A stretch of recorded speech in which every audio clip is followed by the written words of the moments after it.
question, Adrien. J'aimerais avoir votre point de vue sur, à votre avis, quelles sont des actions vraiment pratiques, là, des conseils pratiques qu'on peut donner, des actions que les entreprises peuvent prendre pour optimiser cette dimension-là là, du positionnement local? Alors, je commence avec un premier petit point, comme un préambule.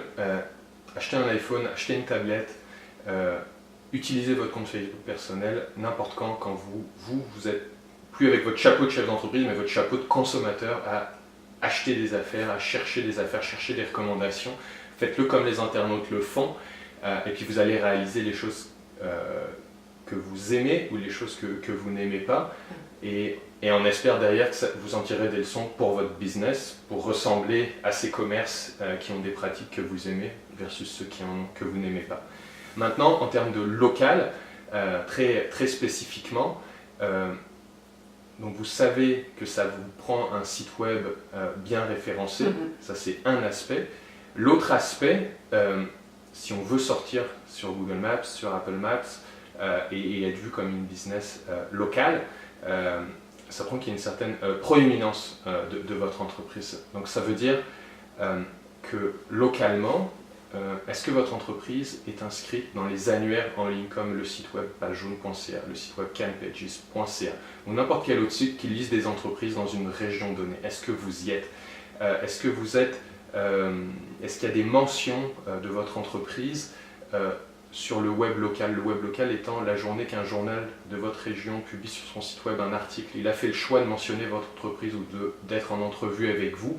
Parce qu'il y a le nom de votre entreprise associé avec l'adresse par exemple de votre entreprise ou son téléphone. C'est toutes des choses qui vont être prises en compte pour, à la fin de la journée, comme voir que telle entreprise est incontournable versus telle autre. Donc c'est cet aspect local, puis on va détailler par après ce point sur les annuaires parce qu'il y en a des généraux, des sectoriels, des géographiques. Puis en lien avec ça, donc l'aspect citation, c'est les avis. Ça aussi, on revient là-dessus dans une autre question. Donc je continue sur le point citation et annuaire. Des choses à faire. Être propriétaire de sa page sur Google Plus local, être propriétaire de sa page sur pagejaune.ca pour être capable simplement d'aller rendre les informations sur ces pages à jour et riches, les compléter, les mettre à jour quand il y a besoin de les mettre à jour. Ça s'applique aussi à Yelp, qui est un site plutôt fréquenté par des anglophones et ou des foodies, qui laissent des avis sur Foursquare, sur n'importe quel site où vous avez la possibilité de dire « je suis le chef d'entreprise, je veux pouvoir mettre les informations à jour ». Faites ce travail-là, pour pouvoir faire ces fameuses mises à jour. Ensuite, vous voulez que les données donc de ces citations soient à jour. Ça veut dire que quand on est incorporé au Canada, il y a des bonnes chances que notre entreprise sorte sur le site d'Industrie Canada. Est-ce que ce qui sort là, l'adresse, le nom de la business, est-ce que c'est la même chose que ce qui sort sur Page Jaune pour la même entreprise? Là, à propos de Page Jaune, d'ailleurs, par défaut, Page Jaune va simplement lister en se basant sur les données de téléphone. Donc quand vous ouvrez votre compte de téléphonie entreprise, faites-le avec le nom de l'entreprise tel qu'il est le nom légal. En fait, pardon. Puis derrière, pareil, on veut une cohérence entre ce qu'il y a sur Page Jaune et ce qu'il y a sur Google Plus local. Si vous vous appelez les plombiers ABC comme nom d'entreprise, allez pas écrire sur Google Plus, je m'appelle les plombiers de Montréal ABC. Ça ne marche pas, il faut que ce soit pareil. Puis pour renchérir sur le point du référencement et faire le lien avec ce point-là, derrière, votre site web est bien référencé. Assurez-vous qu'il y ait votre adresse, votre téléphone, votre nom d'entreprise qui soit présent dans ce site web et peut-être idéalement pas juste sur la page contact mais au bas ou en haut de toutes les pages pour vraiment que ce que vous faites bien d'un bord vous bénéficie de l'autre. Des choses à ne pas faire, ne pas changer tout le temps, sans faire les mises à jour qui vont bien, de numéro de téléphone, d'adresse ou de nom de business. On comprend que ce sont des choses que des chefs d'entreprise ont à faire, mais quand ils le font, de peser les avantages, les inconvénients et de bien le faire pour ne pas perdre tous les bénéfices qu'ils avaient.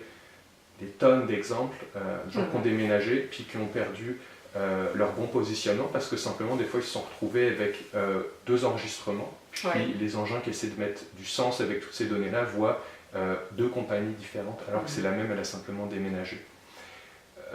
Ça s'applique également, des choses qui arrivent beaucoup avec les entreprises locales. Quand vous rachetez une compagnie, Oui. Posez-vous la question, qu'est-ce qu'on fait? Est-ce que je garde leur numéro de téléphone? Qu'est-ce que je fais des enregistrements de cette compagnie dans les annuaires-là? Est-ce qu'on marque bien qu'elle a fermé? On se pose la question, on ne laisse pas juste faire la nature. Et donc, un dernier point que j'ai mentionné plus tôt, mais que je renchéris, ajoutez pas des mots-clés au nom de votre entreprise sur votre page Google Plus locale. À une époque, ça a aidé. Je suis plombier, j'ajoute le mot plombier, puis j'ajoute le mot Montréal. Aujourd'hui, ça n'aide plus. Vous voulez que ce soit juste le vrai nom de votre entreprise. Vous vous appelez Plomberie Tremblay Père et Fils. Fine, Plombier Père et Fils, Tremblay Père et Fils. Mais n'allez pas ajouter des mots qui ne sont pas là dans le nom de votre entreprise. Dans le nom de la page Oui. de votre page Google locale. Parce qu'il y a différentes entreprises qui ont eu différents comportements par rapport à ça. Donc, il y a eu des tests aussi parce qu'on disait on va mettre un numéro de téléphone X sur telle place sur le web, comme ça on va savoir que ça vient de cette place-là. Alors, ce que vous me dites, parce que finalement en anglais on utilise l'expression NAP, le nom de l'entreprise, l'adresse et le numéro de téléphone, s'assurer que ces données-là soient uniformes et toujours rédigées et présentées de la même façon, parce qu'à ce moment-là, Google, lui, il fait le lien là. Correct. Ah, excellent, parfait.